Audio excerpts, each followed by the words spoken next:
तो हम question and answer पे बात कर लेते हैं और बात ये करते हैं कि हम द वर्ड गवर्नमेंट से क्या समझते हैं और किस तरीके से गवर्नमेंट हमें प्रभाव करती है।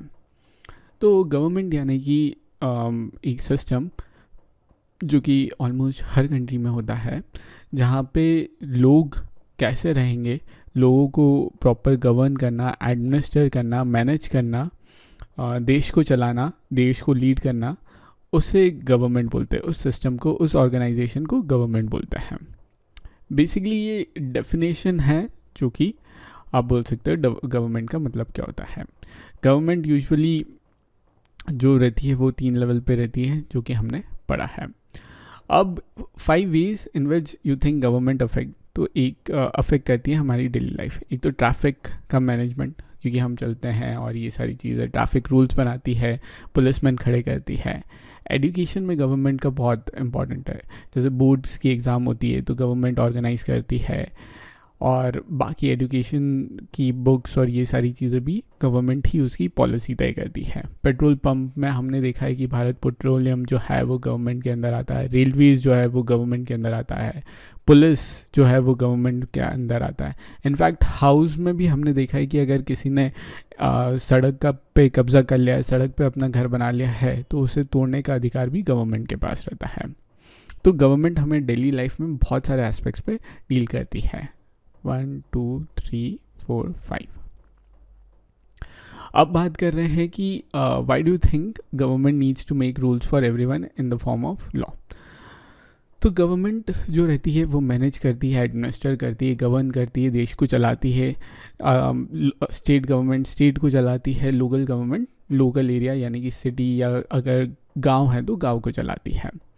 और इसलिए हमें गवर्नमेंट चाहिए रहती है। गवर्नमेंट जो रहती है वो वर्क कैसे करती है, पहले वो लॉ बना देती है, वो रूल्स बना देती है जो कि हर एक पॉपुलेशन को फॉलो करना रहता है। उन रूल्स को फॉलो करके गवर्नमेंट जो है एक सिविलाइज समाज बनाने की कोशिश करती है, ताकि हम सोसाइटी में पीसफुली रह पाएँ। और इस तरीके से तो गवर्नमेंट को अपनी पॉलिसीज़, अपने डिसीजन को जो है इम्प्लीमेंट करना है, तो उसके लिए वो लॉ बनाती है, और जो लॉ को फॉलो नहीं करेगा उसे पनिशमेंट। इसलिए गवर्नमेंट को लॉ बनाना पड़ता है। Name 2 essential features in democratic government. Democratic government के 2 एसेंशियल फीचर्स जो हैं वो है, एक तो इलेक्शन होते हैं, ठीक है, दूसरा रहता है लोगों का पार्टिसिपेशन होता है इस इलेक्शन में, ठीक है। ये 2 इसेंशियल फीचर रहते हैं। इलेक्शन में हम हमारे रिप्रेजेंटेटिव चूज़ करते हैं, जो हमारे लिए हमारी आवाज़ जो है वो गवर्नमेंट वो गवर्नमेंट के सामने पहुंचाते हैं। और कुछ जो रहते हैं, अगर पार्टी मेजॉरिटी में आती है तो वो गवर्नमेंट का पार्ट बन के हम पे रूल करते हैं। दूसरा इसेंशियल फीचर है पार्टिसिपेशन, और पार्टिसिपेशन का मतलब है यूनिवर्सल एडल्ट फ्रेंचाइज, यानी कि हर एक व्यक्ति जो कि अडल्ट है उसे फ्रेंचाइज मिले, यानी कि राइट टू वोट मिले। Gandhiji strongly believed that every adult in India should be given right to vote. However, a few people don't share these views. They feel that illiterate people, mainly poor, should not be given right to vote. What do you think? आप क्या सोचते हैं? क्या ये form of discrimination होएगा? 5 points with class.